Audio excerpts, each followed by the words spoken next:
Today I'm going to go through the basics of the one arm handstand. So it's going to be a nice quick one, but basically we're just going to go through the foundations, what you need to do, what you need to understand to hold this position.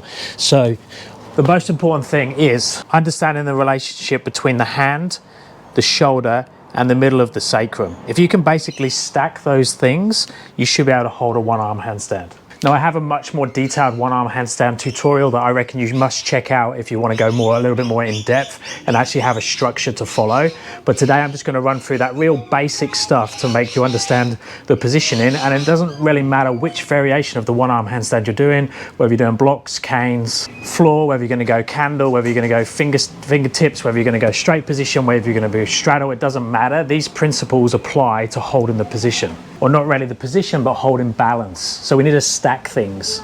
So let's start from the ground up. So I have the hand on the floor. I want to put the shoulder on top of the hand. Now ideally the elbow is going to be directly in the middle of those two. Now if you're a bit tighter in the position, or if you're still learning and you're not too mobile there, the elbow is probably going to be more like this. If you're hypermobile, it's going to be in the opposite direction. But basically we just want to create control and a strong foundation of having the shoulder on top of the hand. The next thing we need to start to focus on is moving the pelvis on top of the shoulder. So the center of the pelvis, so here, so this position there, ideally needs to sit on top of the shoulder. Now what you're going to happen when you first start is that your shoulder is going to be on top of your hand, hopefully, so there, but your sacrum isn't going to be, so the pelvis isn't there. So that's why this left hand has got weight in it.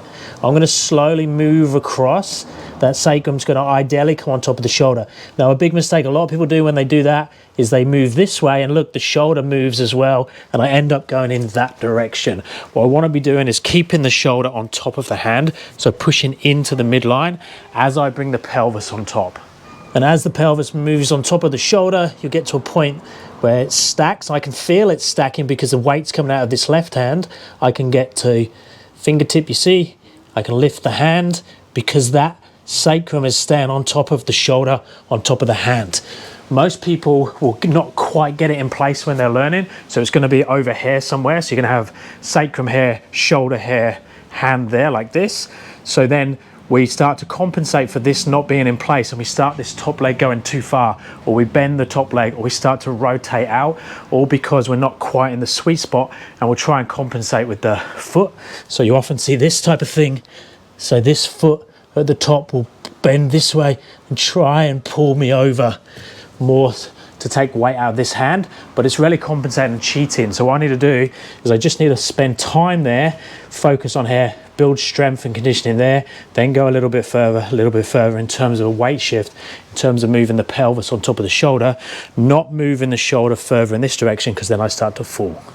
So what I recommend you do is start to play with the one arm handstand, whichever variation you're working on, whether it's blocks or canes or on the wall, and video yourself from the back and just look at those 3 points. So looking at the hand, the shoulder and the hip. Video from the back, you can see where's the hand, where's the shoulder, where's the sacrum. Is it here? Then that left hand is going to have weight in it. Let's show you on my bad side. So same principle applies. Trying to keep that shoulder into the midline, trying to get the sacrum on top. When it is, starts to feel lighter. Now with my good side, I can normally jump up and do a one arm handstand with no real warm up. And that's what I've just done now when I've been demoing those earlier ones. That left one, that's the first one I've just tried to do.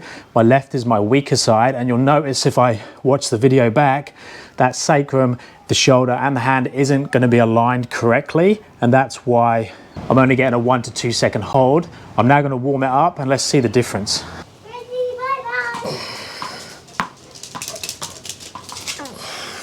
So with a quick warm up, I can feel now the positioning is better and things are starting to stack. I'm starting to get some longer holds. Now the way I normally structure this for most of my students is to go into this one arm handstand position here. So I'm looking at the hand, I'm moving the hip on top of the shoulder, keep that in place, go to fingertips, do time there, slowly reduce the fingers till you can lift up and then come back down with control. Now other ways you can start to play with that, if I use something like a handstand block, I could kick already up into fingertips. So to be here, I'm not in the best position, but now I try and find that stack in. So try and find the hip on top of the shoulder, on top of the hand, then reduce the fingers from there. That's a different variation. That's more of a play. And I like to give that type of play on top of the reps and sets. So whichever variation you're doing, video from the back, have a look, see what's happening. Let me know in the comments your thoughts, and I'll speak to you next time. Thanks, guys.